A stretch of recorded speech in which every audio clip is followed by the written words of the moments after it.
Elle venait nous chercher à la sortie de l'école, mon frère et moi. J'avais 8 ans, mon frère 4, et on se disputait pour monter devant dans la voiture. Et comme elle aimait pas les conflits, elle finissait toujours par dire cette phrase, elle disait « Bon allez, pas de jaloux, vous montez tous les deux devant ». Et du coup, elle se mettait à l'arrière. Non, je rigole, elle disait « Vous mettez tous les deux devant » et on se partageait le siège passager. Tu vois, c'est hyper dangereux, mais elle était prête à tout pour nous faire plaisir. Une fois, on a oublié de fermer la portière, mon frère et moi, et ma grand-mère, elle a fait tout le trajet jusqu'à chez moi, sans rien dire, avec un grand sourire. Quand on est arrivé et que je lui ai dit qu'on avait roulé la porte ouverte, elle a dit qu'elle savait, mais qu'elle pensait qu'on avait fait exprès et que ça nous ferait plaisir de rouler la porte ouverte. J'ai dit « Mais mamie, on n'était pas attachés, t'entendais pas nos cris ?» Elle a dit « Si, mais je pensais que vous étiez en quête de sensations fortes. T'as pas aimé à Gradignan comme mamie, elle a pris le virage serré là !» D'ailleurs, il est où ton frère? Souvent vers 15h30, quand il n'y avait rien à la télé, elle s'asseyait sur le canapé et elle regardait les pubs. Et quand je lui demandais ce qu'elle faisait, elle répondait « J'attends ». C'était sa grande phrase, « J'attends ». Et moi, ça me perturbait. Parce que je savais jamais si elle attendait la mort ou si elle attendait Nagui. À chaque anniversaire, elle m'écrivait des lettres. Et quand elle est devenue trop âgée, elle m'a dit « Viens, installe-toi, tu vas rédiger pour moi, je vais te dicter. On va écrire ensemble tes lettres d'anniversaire pour les 20 prochaines années. » Et on a écrit ensemble des lettres d'anniversaire pour que je continue d'en recevoir, même quand elle pourrait plus écrire. Et donc à 10 ans, elle m'a demandé de choisir des cadeaux pour les 20 prochaines années. C'est pas la pire idée? Quand t'as 10 ans, t'es trop con.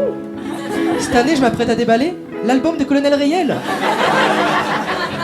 Et même dans les cadeaux bien, j'ai tout donné en vrac. L'année prochaine, je vais recevoir FIFA 10 sur la Play 2. Et l'année d'après, j'aurai la Play 2. En écrivant ces lettres, je pense qu'on a été un peu prétentieux à penser qu'on pouvait prédire le futur. Premièrement parce que elle est décédée et que je continue à recevoir des lettres qu'on a rédigées au présent de l'indicatif. Mais tu sais, celle qui me dictait, je pouvais pas l'interrompre en même temps. Je pouvais pas dire 2018, t'es sûr? T'es gourmande, hein?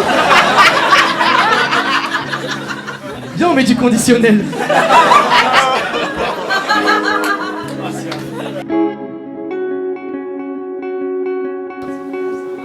Kémile, aujourd'hui tu as 10 ans. Sache que je crois en toi. J'espère que tu réussiras ton rêve de devenir danseur de tectonique professionnel.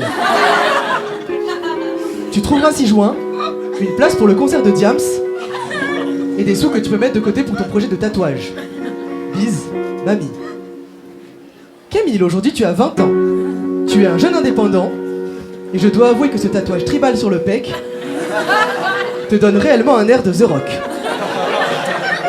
Comme c'est la tradition à chaque anniversaire depuis maintenant 10 ans, tu trouveras 6 juin une place pour le concert de Diams. Bise, mamie. Kémile, aujourd'hui tu as 30 ans, tu comptabilises 30 000 amis sur MSN, et suite à tes nombreux exploits, la discipline a été renommée la tectonique Kémile. Je t'avoue que je n'ai pas regardé ton passage à la télé en entier, il fallait que je zappe pour voir Nagui. Faites un maximum de bordel pour Mamie Fanfan, s'il vous plaît. Merci beaucoup.